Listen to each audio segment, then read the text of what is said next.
मोरबी पुल हादसे में अब तक हुई 140 से ज्यादा लोगों की मौत ने पूरे देश को झकझोर दिया है। किसी ने अपना बच्चा खो दिया, किसी ने अपना जीवन साथी, किसी की कोख में ही उसकी औलाद की कब्र बन गई, किसी के अपने उसकी आंखों के सामने ही मौत के मुंह में समा गए। किसी परिवार में कोई मासूम अकेला बचा, किसी परिवार से एक साथ कई अर्थियां उड़ गई। जहां लोग मन की शांति के लिए कुछ अच्छे पल गुजारने के लिए जाते थे, वहां पर अब चारों तरफ कब्रिस्तान नजर आ रहा है। जिस बच्चू नदी पर यह पुल बना था, वो अब तक 140 से ज्यादा लाशें उगल चुका है।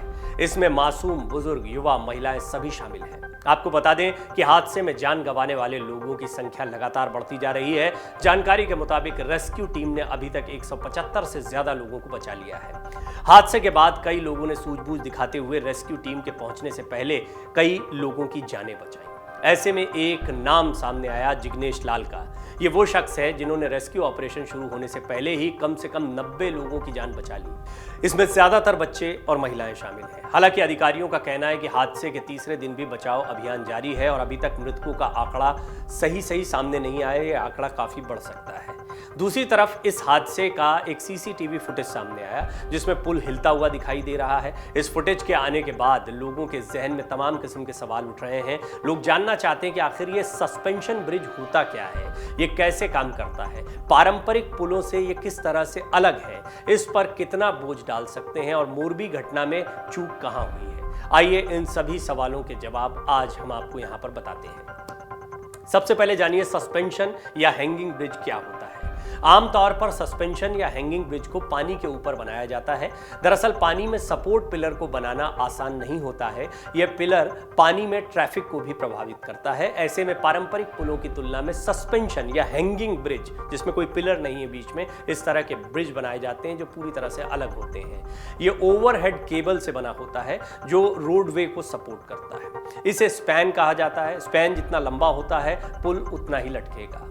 पारंपरिक पुलों की तुलना में सस्पेंशन ब्रिज सुरक्षित है या नहीं, ये एक बहुत बड़ा सवाल है। ऐसा नहीं है। पारंपरिक पुल जितने मजबूत होते हैं, उतने ही सस्पेंशन ब्रिज भी होते हैं। इन पुलों में सब कुछ ओवरहेड केबल पर निर्भर करता है।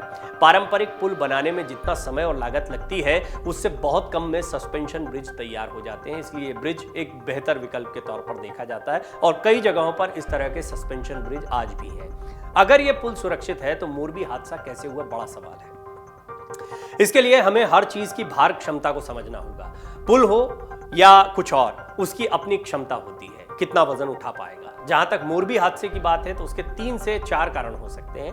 हादसे का सबसे महत्वपूर्ण बिंदु भार है।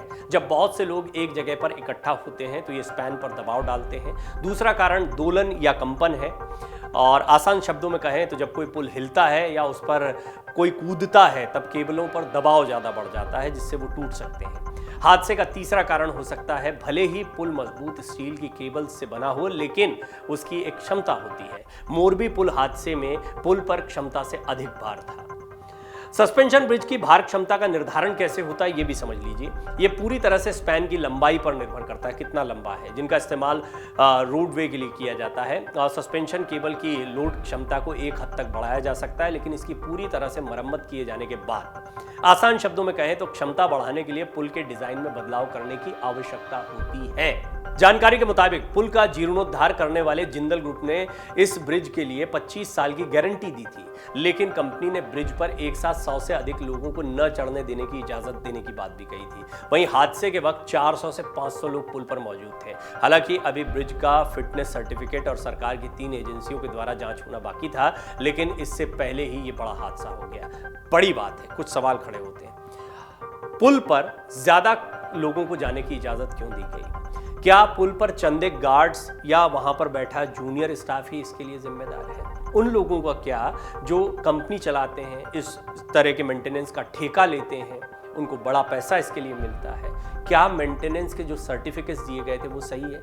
वाहवाही लेने के लिए हमने देखा कि जब ब्रिज का जीर्णोद्धार हुआ था, उसके बाद में इस ग्रुप के तमाम सीनियर अधिकारी, मालिकान सब सामने आए। उन्होंने बताया कि हमने कितना बढ़िया काम किया। वाहवाही लूटने के लिए सब आ गए, लेकिन जब सजा की बात होती है तो छोटे छोटे लोगों को, गार्ड्स पर कार्रवाई की बात होती है, अधिकारियों पर, इंजीनियर्स पर कार्रवाई की बात होती है। एक बड़ी मांग उठ रही है कि इस हादसे के असली जिम्मेदार क्या वो लोग नहीं हैं जिनको सचमुच में जिम्मेदारी दी गई थी? या फिर जिन्होंने बाद में इस काम को करवाया है? और क्या जल्दबाजी में उन्होंने फिटनेस की बात कह दी? क्या जल्दबाजी में उन्होंने ये कह दिया कि ये पुल अब लोगों के लिए पूरी तरह से खोला जा सकता है? एक महत्वपूर्ण बात ये भी है, एक एक्सक्यूज दिया जा रहा है कि क्षमता से ज्यादा लोग इस पर आ गए थे। तो क्षमता से ज्यादा लोग इस पर क्यों गए? हमने लोगों को इस पर उछलते कूदते, तारों को हिलाते हुए भी देखा है। ये लोगों का रोमांच हो सकता है, उनको भी भारी पड़ा, ये उनकी भी गलती थी, इसमें कोई दो राय नहीं। लेकिन सबसे बड़ी गलती उन लोगों की है जिन्होंने इस पुल को खोला, जिन्होंने इतने लोगों को यहाँ जाने की इजाज़त दी। और सबसे बड़ी गलती उन लोगों की जो मेंटेनेंस की बात कहते हैं। उन्होंने मेंटेनेंस में 25 साल की गारंटी ली है। हालांकि उन्होंने इस बात को रखा था, ये शर्त रखी थी कि यहाँ पर 100 से ज़्यादा लोग नहीं होना चाहिए, इसकी भार क्षमता इतनी ही है। और भार क्षमता से 4 से 5 गुना ज़्यादा लोग इस पर थे।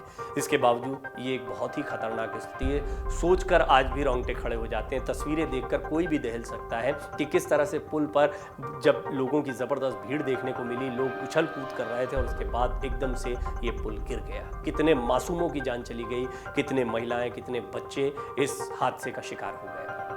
मौतों का आंकड़ा अब भी स्पष्ट नहीं हो पाया है। गुजरात चुनावी राज्य है, बहुत जल्द यहाँ पर चुनाव होने वाले हैं। निश्चित तौर पर यह बीजेपी के लिए एक गले की फांस बन गई, एक बहुत बड़ी घटना हो गई। इस सब के बीच में प्रधानमंत्री मोदी का वो बयान भी वायरल होने लगा जो उन्होंने इसी तरह के एक हादसे में पश्चिम बंगाल के चुनाव के दौरान दिया था। अब लोग इन दोनों बयानों को कंपेयर करने लगे और लोगों का कहना है कि एक तरफ आप इस तरह की बात कहते थे, अब क्या है? क्या इसको एक्ट ऑफ गॉड कहेंगे, इसको एक्ट ऑफ फ्रॉड कहेंगे, क्या कहा जाएगा? ये एक बहुत बड़ी बात है। बहरहाल कुल मिलाकर इस पूरे मामले की जांच की मांग उठ रही है। कहा यह जा रहा है कि जो असली दोषी हैं उनको आइडेंटिफाई करके कड़ी से कड़ी सजा दी जाए। ऐसा हो पाएगा, नहीं हो पाएगा, ये एक बहुत बड़ा सवाल है। आपको क्या लगता है, दोषी कौन है? किन दोषियों के खिलाफ कार्रवाई होनी चाहिए? और गुजरात की राजनीति पर इस हादसे का कितना असर पड़ेगा? आपके कमेंट बहुत महत्वपूर्ण है। आप अपनी राय जरूर साझा करें। हम श्रद्धांजलि देते हैं उन लोगों को जिन्होंने इस हादसे में अपनी जान गंवाई है। इस पर जमकर राजनीति होगी, लेकिन राहुल गांधी ने जैसे स्पष्टता कहा कि वो इस पर कोई राजनीति नहीं करेंगे, इस पर कोई कमेंट नहीं करेंगे, क्योंकि वो किसी के खिलाफ इस पर बात नहीं करना चाहते हैं। इससे जो लोग मारे गए हैं उनका अनादर होगा, ये बहुत बड़ी बात है। लेकिन ये उस काउंटर के तौर पर भी आई है कि प्रधानमंत्री मोदी ने इसी तरह के एक हादसे को पश्चिम बंगाल में एक बड़ा मुद्दा बनाया था। तो बहरहाल कांग्रेस के पास, आम आदमी पार्टी के पास एक बड़ा मुद्दा रहेगा। इसको लेकर कई किस्म की बातें भी आ रही हैं, कई अफवाहें भी फैलाई जा रही हैं, लेकिन ये बात तय है कि क्षमता से ज़्यादा लोग यहाँ पर होना, ये सबसे बड़ा कारण फिलहाल दिखाई दे रहा है। लेकिन उससे भी बड़ा कारण ये दिखाई दे रहा है कि मेंटेनेंस को लेकर जो दावे किए गए थे वो खोखले थे। डाउनलोड करें अमर उजाला ऐप और पाएं खबरें लगातार। अगर आप ये वीडियो YouTube पर देख रहे हैं तो हमारे चैनल को सब्सक्राइब करें और बेल आइकन को दबाना ना भूलें। अगर आप Facebook पर ये वीडियो देख रहे हैं तो हमारे पेज को लाइक करें।